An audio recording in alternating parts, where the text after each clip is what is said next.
Amém. Que a graça e a paz do Senhor Jesus sejam com todos. Hoje, mais uma vez, dando continuidade à nossa série, O Messias, nós vamos continuar analisando algumas das objeções, dessas objeções que são levantadas pelos céticos com relação ao Senhor Jesus como Messias único e verdadeiro de Israel. O interessante desse estudo, dessa segunda parte do estudo, como bem levantou a irmã Vitória, é porque vai nos trazer um aprofundamento um pouco melhor, maior nas Escrituras, em alguns textos tidos como difíceis de interpretar, que na verdade não são, e também outros textos que possam ser levantados em algum momento na nossa trajetória, né, se nós tivermos contato com essas pessoas que defendem esse tipo de coisa, nós então iremos estar preparados para saber como responder. É assim que a palavra diz, que nós devemos manejar bem a palavra da verdade. E tudo que seja de mal, tudo quanto seja de falácia, não resiste diante da luz da verdade. Mas nós precisamos saber como manusear bem a luz da verdade. Muito bem. Uma das objeções que são levantadas é essa aqui, a próxima. Abre aspas. Os céticos dizem assim: as profecias falam do Messias como alguém que está preocupado, alguém que vem para resolver, para mudar a situação de toda a humanidade. Bem, as profecias falam isso, mas os próprios judeus, eles não criam assim. Mas Zacarias 9:10 e Isaías capítulo 9, verso 7, nos diz que ele falaria de paz aos gentios, aos não-judeus. Mas Jesus, veja, isso aqui é uma alegação daqueles que não creem, né? Mas Jesus, ao contrário, assim dizem os céticos, ele não estava muito preocupado com os gentios, porque ele proibiu seus discípulos de pregarem para outros povos, no caso, os gentios ou os pagãos. Proibiu? Sim, proibiu. Mateus capítulo 10, versos 5 a 7, fala isso, né? Será que realmente fala? Muito bem. Até também ele comparou uma gentia, uma mulher pagã, que adorava, quem sabe, falsos deuses, né? Acredito que sim. Uma mulher que estava desesperada, aquela mulher lá da filha que estava endemoniada, dos lados de Tiro e de Sidom. Ele comparou aquela mulher, e a mulher estava suplicando a ele, suplicando ajuda. Ele comparou aquela mulher a um cachorrinho, sem direito algum.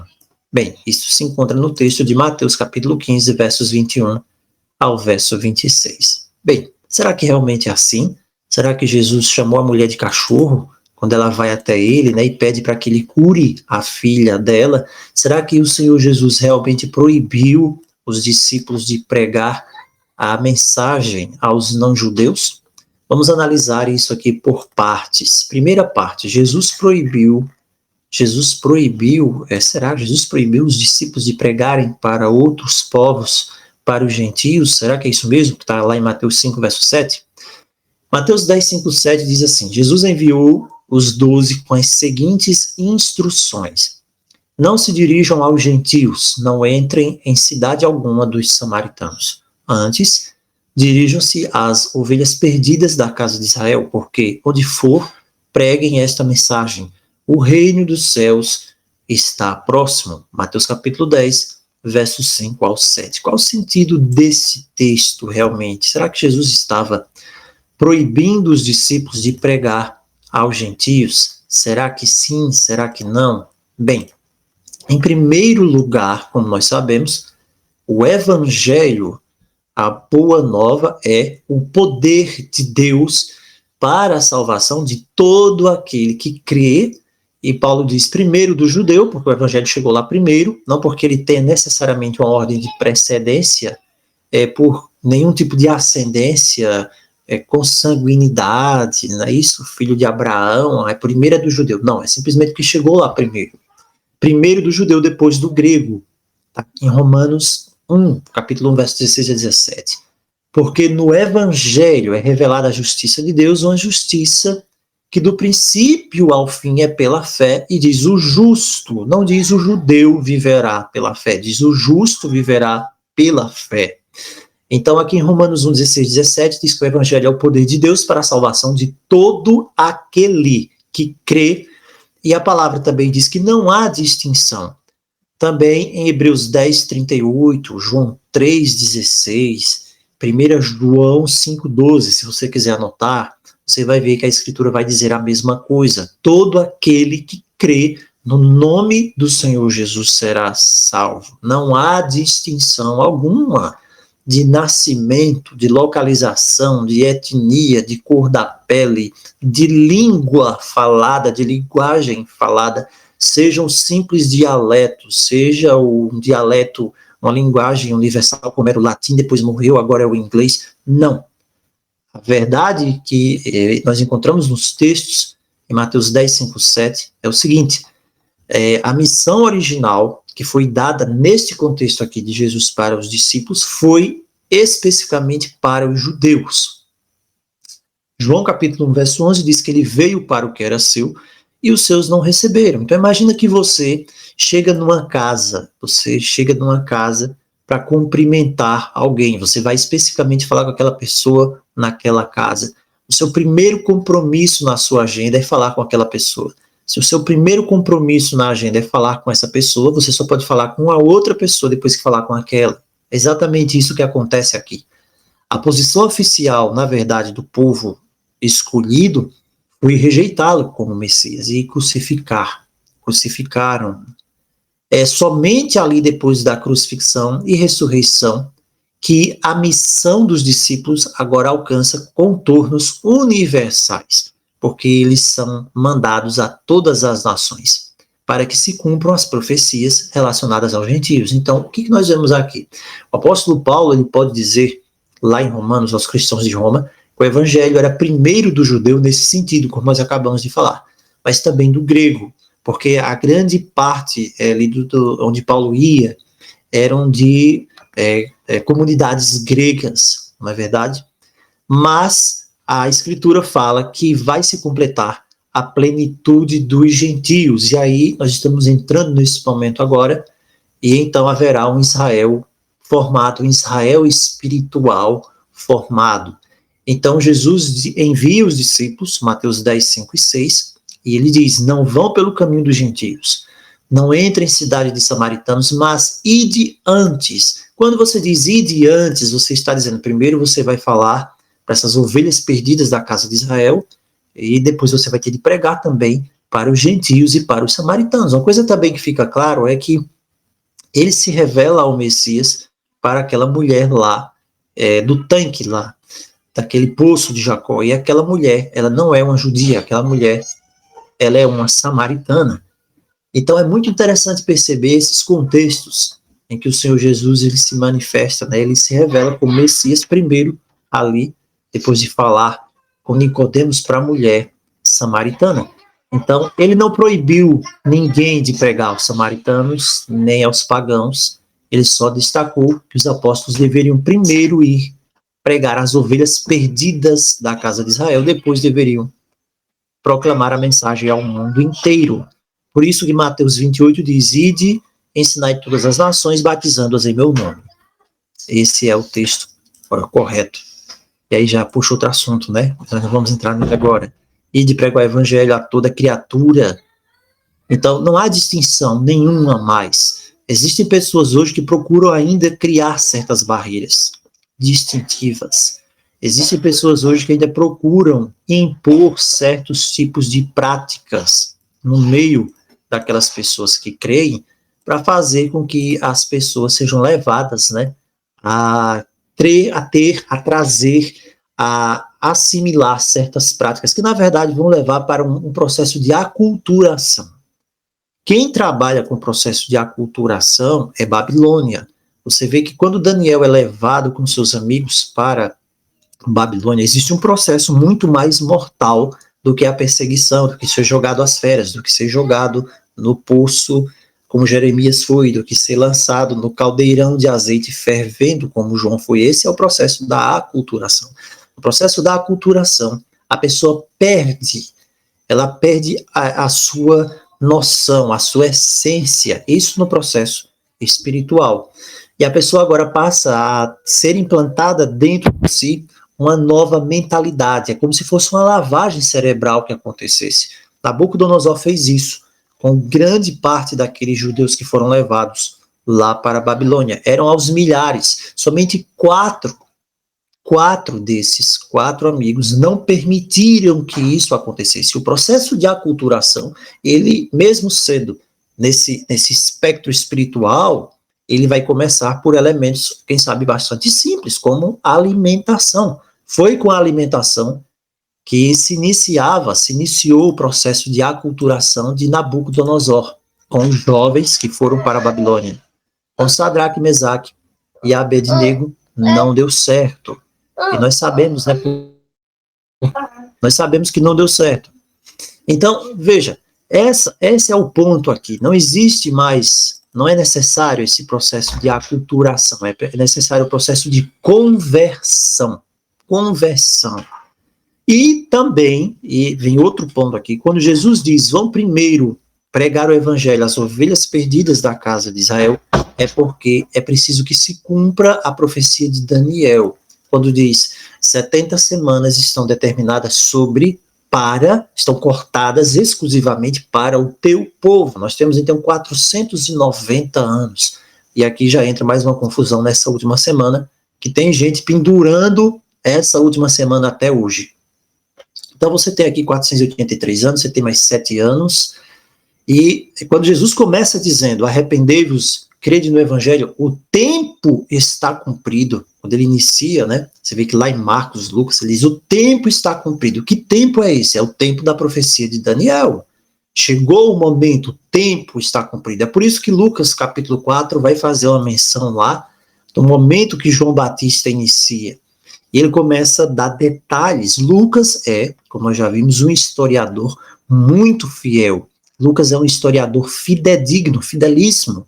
É por isso que lá no Evangelho, ele vai fazer questão de demarcar o tempo em que os eventos começam. Não é à toa que Lucas diz isso aqui, ó. Lucas, vamos abrir a escritura. Lucas, capítulo 3. Você vê que não é à toa que Lucas vai fazer esse relato aqui. Lucas capítulo 3, verso 1, diz, no ano 15, no 15º ano, não é isso? De Tibério César, sendo Pôncio Pilatos governador da Judeia, Herodes, tetrarca da Galileia, seu irmão Filipe, tetrarca da região da Itureia, né, que era aquela região montanhosa ali, na região perto ali, né, ao lado do Damasco, também na Síria, e Traconites também, que era outra região, né, que era uma região de ladrões, né, na verdade, essa região aqui, por esse nomezinho. E Lisânias, né, o Lisânias, né, era outra região ali, tetrarca de Abilene, né, e tem muita coisa, né, Abilene não existia e tal, tem muita coisa aqui, e foi depois comprovado, né, os dados históricos. Sendo sumos sacerdotes Anás e Caifás, veio a palavra de Deus a João. Então, Lucas está querendo aqui deixar bem claro, registrado historicamente, quando foi o momento do início do ministério do Senhor Jesus. Por quê? Porque esse dado aqui é importantíssimo para demarcar o cumprimento lá da profecia de Daniel, das 70 semanas. Era como se hoje Lucas, estivesse dizendo assim, olha, a gente sabe que hoje é 2022, e que hoje nós vamos ter uma eleição, uma importante eleição agora no final do ano, que vai envolver os cargos eletivos para presidente da República, não é isso? Então, é como se Lucas estivesse dizendo, olha, naquele ano lá, e que foi feito lá, que foi realizada a eleição, mas foi no ano em que o prefeito da cidade tal era fulano, o governador do teu estado era Beltrano, aquele ano lá em que aconteceu isso, então ele começou a juntar aqui os fatos políticos para que as pessoas não tivessem dúvida. Olha, eu estou aqui na região do Tibério César, né, 15º ano dele, marca aqui o ponto central. E aí depois ele vai dizer, Pôncio Pilatos, governador da Judeia, o Herodes da Galileia, quem estava na Galileia, depois o Filipe, quer dizer, essa junção aqui dá certeza do registro histórico. Então nós temos aqui, em torno do ano, alguns historiadores falam, né, do ano 27 ao 28 ao 29, tá aqui, esse período aqui. Eu tenho uma data que eu acredito ser a correta, né, mas eu não vou falar ela agora. Então, o que acontece? Nesse momento aqui, Jesus vem e inicia, o reino de Deus está cumprido. Então, esse é o primeiro ponto aqui. Então, Jesus prega aos samaritanos, nós já sabemos, João 4, a mulher samaritana, ele envia depois os discípulos, Primeiro as ovelhas perdidas da casa de Israel, basicamente por causa do cumprimento da profecia de Daniel, e depois para todo o mundo. Ide por todo o mundo, prega o evangelho a toda criatura. O que não quer dizer também que ele não fosse aos samaritanos, não fosse pregar a outras pessoas. E aí onde entra essa mulher de Mateus 15, essa mulher, a gentia, desesperada, do texto de Mateus capítulo 15. Veja o que Mateus diz aqui. Mateus capítulo 15, a partir do versículo 21, é a chamada mulher cananeia. Partindo Jesus dali, veja onde ele estava, partindo Jesus dali, naquela região, né, ali, onde estava na região da Judá, dos judeus de Judá, ele vai para os lados de Tiro e Sidom. Nossa, Jesus foi para muito longe, meus irmãos. Ele foi para longe aqui, Tiro e Sidom. E então aparece a mulher cananeia, né? Cananita. Aqui no tempo de Cristo eram os antigos fenícios. E ela vem daquelas regiões e ela está clamando: Senhor, filho de Davi, tem compaixão de mim. Senhor, filho de Davi, tem compaixão de mim. Tudo isso aqui tem uma importância. Minha filha está horrivelmente endemoniada. Que coisa, hein? Minha filha está horrivelmente endemoniada, né? Então Jesus deixa a terra de Israel, deixa aquela região de Herodes, Marcos 7 também, né, confirma isso, e ele vai para a região da Fenícia. Então só esse ponto aqui já, ele não foi ali, por que ele foi fazer na região da Fenícia? Ele foi para encontrar essa mulher. Ele foi exatamente por causa dessa mulher, ele não foi passear, ninguém vai para um local desse aqui sem motivo, ele vai ali encontrar essa mulher. E o que acontece aqui? Ele chama ela de cachorrinho, não é isso? Será que foi isso o que aconteceu? Ele foi tão insensível que ele chama a mulher de cachorrinha, né? É assim que os céticos dizem. Bem, no tempo do Antigo Testamento, quando havia uma rivalidade, nós sabemos, entre os povos, um povo costumava chamar o outro povo de cachorro. Ah, onde é que tem isso? 1 Samuel 17. Isso vai enriquecer aqui o nosso texto. 1 Samuel 17, 42, 43, nós temos um exemplo. 1 Samuel, capítulo 17, olha só o exemplo que nós dizemos aqui. 1 Samuel, capítulo 17, versículos 42 ao 43. Você vê uma guerra aqui entre Israel e os filisteus. Olha o que acontece aqui no 42, né? Quando o filisteu viu Davi, o desprezou, porque Davi era um moço ruivo, né? E de boa aparência. Disse o filisteu a Davi: sou eu algum cão para vires a mim com paus? E pelos seus deuses o filisteu amaldiçoou a Davi. Então, olha só, às vezes a gente não faz a ligação desse texto com o que acontece aqui no relato de Mateus, né? Mas olha como é interessante. Na época do Senhor Jesus, os judeus, eles costumavam chamar os gentios de cachorros também. Né? Verdade isso aqui. O próprio povo judeu, ele se achava superior a outros povos. Por quê? Porque eles tinham o conhecimento da lei. Depois, nós vemos que Paulo explica que Jesus, ele derruba a barreira, o chamado muro de inimizade que existia entre judeus e não judeus e gentios, e estabeleceu a paz entre todas as nações, transformando todos na igreja, que é um só povo. Nós vemos que existe esse muro de inimizade também, porque o próprio Joséfo fala que na época do templo havia lá uma tabuinha, né, escrita, né, ó, gentil até aqui, passou daqui, você vai morrer, não podia passar, mesmo lá no templo. Então Cristo, ele vem e derruba esse muro de inimizade. Então o mesmo Senhor disse que faria isso, né, João 10,16. Agora, se é assim, então, como é que eu posso entender esse texto do Evangelho que fala sobre essa mulher cananeia? Ela vem pedir ajuda ao Senhor Jesus. Primeiro, essa mulher cananeia sabia da fama do Senhor Jesus. Ela queria encontrá-lo, mas essa mulher não tinha como sair de onde ela estava. Várias razões impediam com que essa mulher saísse da sua casa. A primeira delas era a filha horrivelmente endemoniada. A palavra horrivelmente endemoniada fala que não era uma doença que deixava essa menina deitada apenas de cama. Era algo muito parecido com o filho daquele outro homem lá, que diz para o Senhor Jesus que o demônio jogava o menino no fogo, na água para matar, e ele precisava viver numa situação de vigilância constante 24 horas. Imagina o sofrimento que não seria para os pais, para um pai e para uma mãe ter de estar com um filho assim, viver com o filho amarrado. E o filho ali, né, aquela coisa horrível que não seria aquilo. Então, essa mulher queria encontrar o Senhor Jesus, o coração dela estava desejoso de poder encontrá-lo, de poder estar diante dele, mas ela mesma sabia que não poderia se aproximar se fosse encontrá-lo. Ela temia, quem sabe, que talvez pudesse ser tratada como os líderes judeus tratavam geralmente as pessoas que eram gentios, como era o caso dela. Então essa mulher imaginava, né, como isso poderia acontecer. Sabe como é que isso pode acontecer? Jesus vai até você. Nós não temos como ir até ele.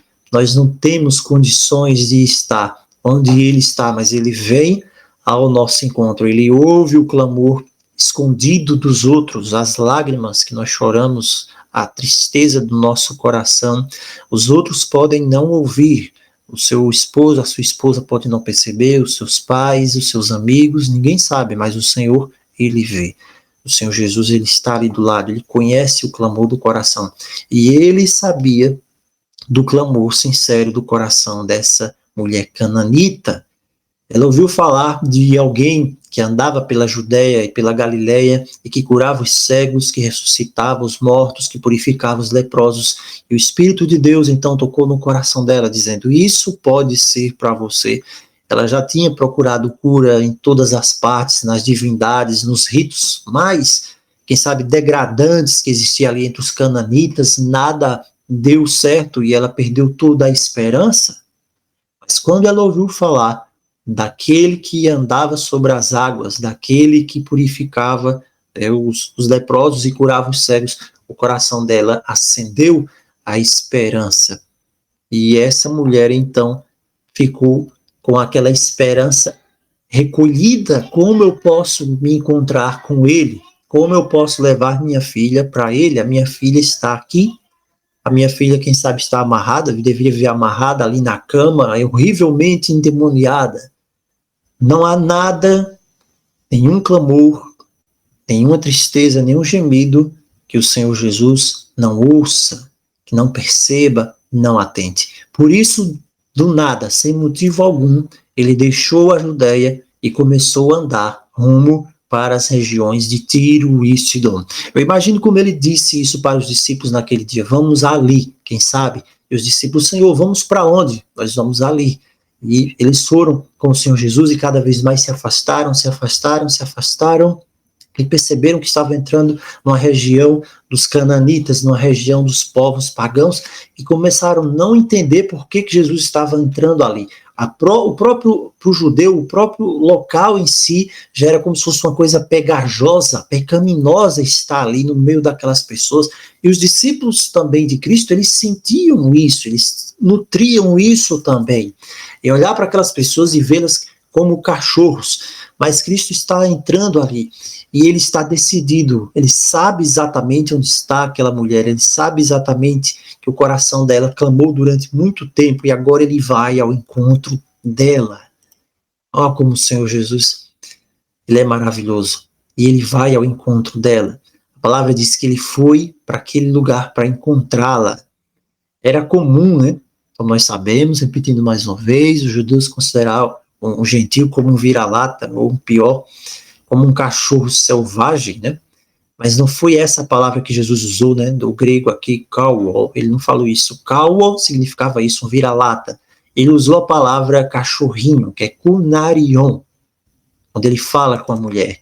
Ele não disse cachorro, como a grande maioria dos judeus poderiam falar com os outros. Ele não usou a mesma palavra, ele falou cachorrinho, kunarion, falando de um animalzinho de estimação. Sabe, como eu gostaria de ser um animalzinho de estimação do Senhor Jesus, para poder ficar no colo dele. Sabe, também é muito forçar demais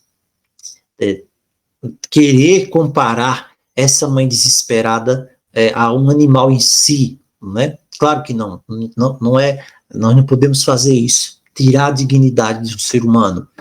O que Jesus estava fazendo ali era dar lições para os discípulos e dar lições para a própria mulher. Ele precisava conhecer o coração dela, ele precisava fazer com que aquilo que ia no coração dela fosse apresentado, fosse externado também, e que os discípulos também aprendessem uma lição. A lição que foi dada à mulher, você vê que ela se aproxima do Senhor Jesus, ela vai usar uma expressão que é própria do próprio povo judeu, que é essa expressão, filho de Davi, não é isso? Versículo 22.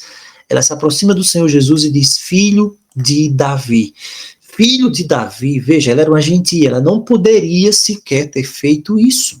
Ela não podia ter dito filho de Davi, porque aquilo podia indicar que ela poderia estar tentando se passar por uma judia, não é? Porque os gentios, eles não são salvos por se converterem primeiro ao judaísmo. Tudo bem?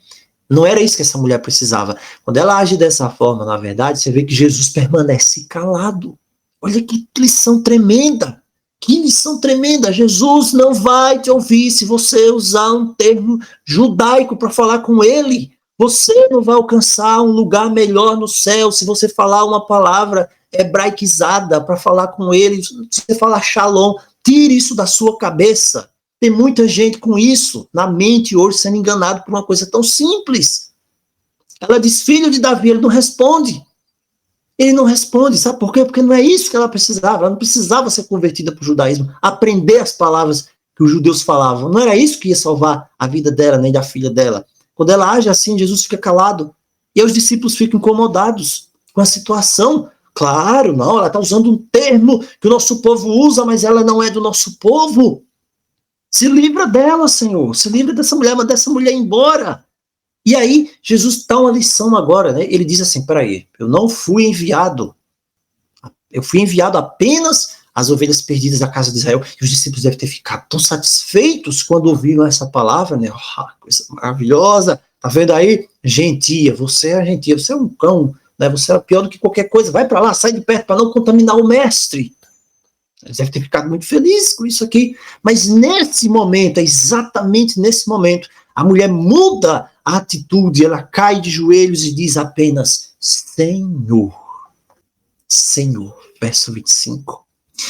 Ora, os judeus não pensavam, como não pensam até hoje, né? Não pensavam que o Messias fosse digno de adoração. Não pensavam. Mas em Hebreus diz, e todos os anjos de Deus o adorem. O Apocalipse tem hinos de louvor e adoração ao Messias, ao Pai e ao Filho. Os judeus não pensavam em adorar o Messias, porque para eles não, o Messias é só um descendente carnal de Davi, que vai vir para fazer uma guerra, matar todo mundo. E a grande maioria, né, eles pensavam isso na época. E aí quando a mulher chama Senhor, não é? A estrangeira ele aceita como Senhor, como está lá no Salmo 110, disse o Senhor ao meu Senhor, disse o Altíssimo, disse Yahweh ao meu Senhor.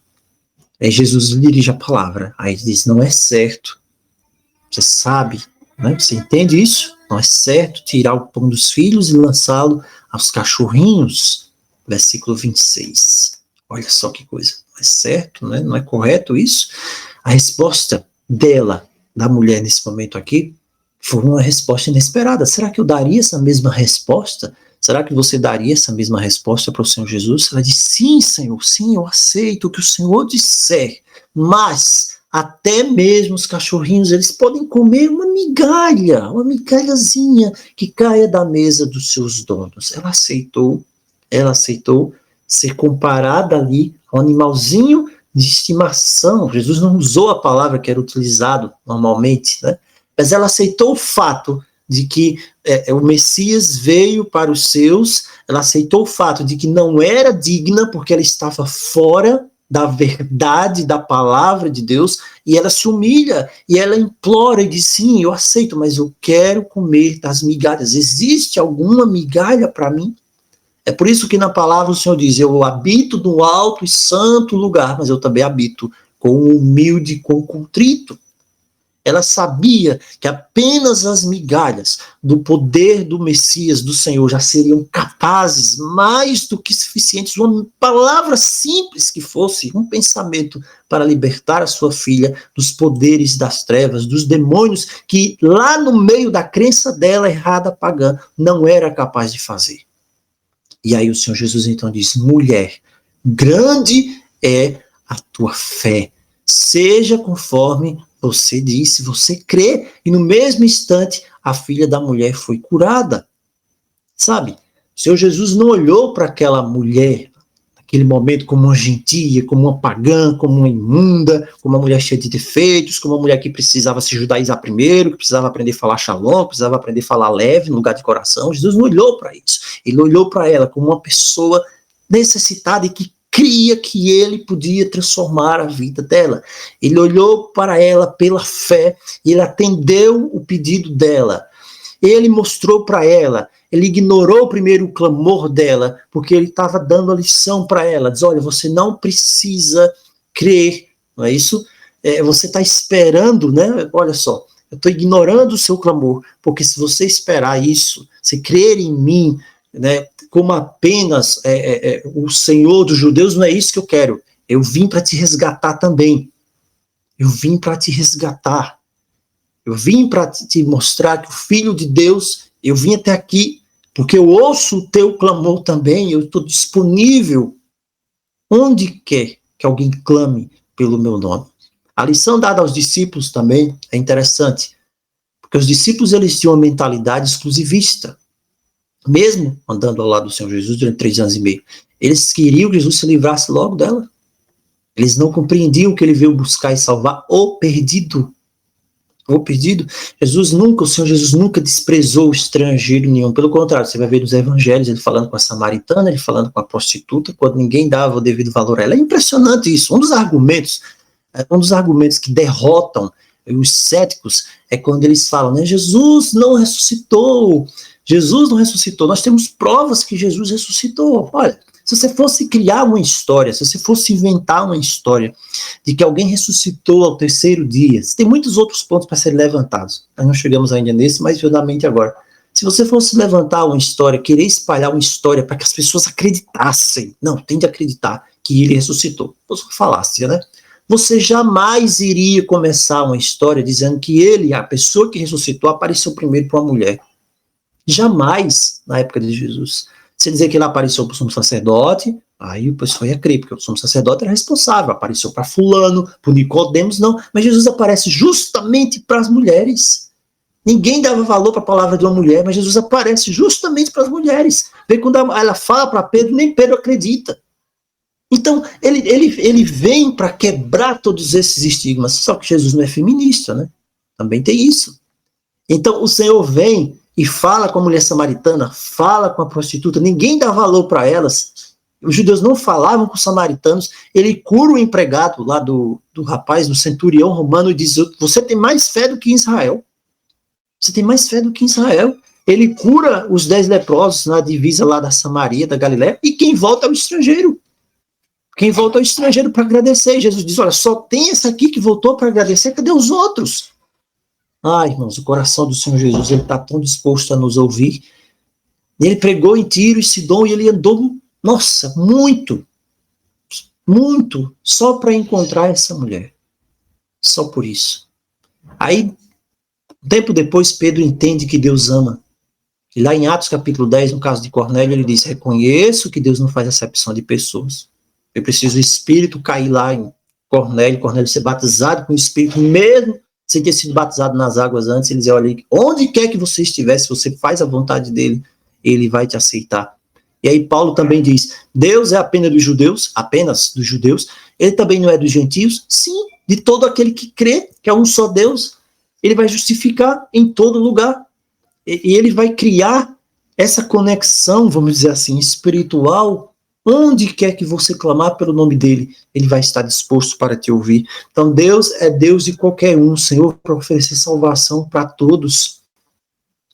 E a gente vê isso, né? Que no caso do centurião, ele disse: eu lhe digo que nem em Israel encontrei tamanha fé. Se você insistir na sua oração, Se você clamar na sua oração, não com o coração exaltado, mas se você clamar com o coração quebrantado, será que também eu não posso receber, né, uma migalhazinha também que cai da mesa do Senhor? Nossa, essa migalha já vai ser tão suficiente para mudar a sua vida. Se a mulher recebeu isso, né, e ela creu, nós também podemos receber. E para nós está preparado muito mais do que migalhas. Nós temos a promessa da mesa, do grande banquete da mesa do Rei dos Reis e do Senhor dos Senhores. Que o Senhor nos abençoe nessa noite, que Ele nos fortaleça. Onde você estiver, clame ao Senhor, Ele ouve a sua oração, Ele sabe o que você fala no íntimo do seu coração, Ele faz aquilo que nós não imaginamos, Ele vem nos encontrar onde nós estamos, não importa onde eu tenho andado, não importa o que eu tenho feito, o seu amor é tão maravilhoso. O maior objetivo da vida deve ser compreender qual é a largura, qual é a profundidade, qual é o tamanho do amor de Cristo. No dia que você compreender isso, no dia que nós compreendermos isso, tudo para nós vai ser maravilhoso, tudo vai fazer sentido, porque é esse amor que transforma o coração, é esse amor que muda a história da nossa vida. Que o Senhor nos abençoe nessa noite, nos fortaleça, em nome de Jesus.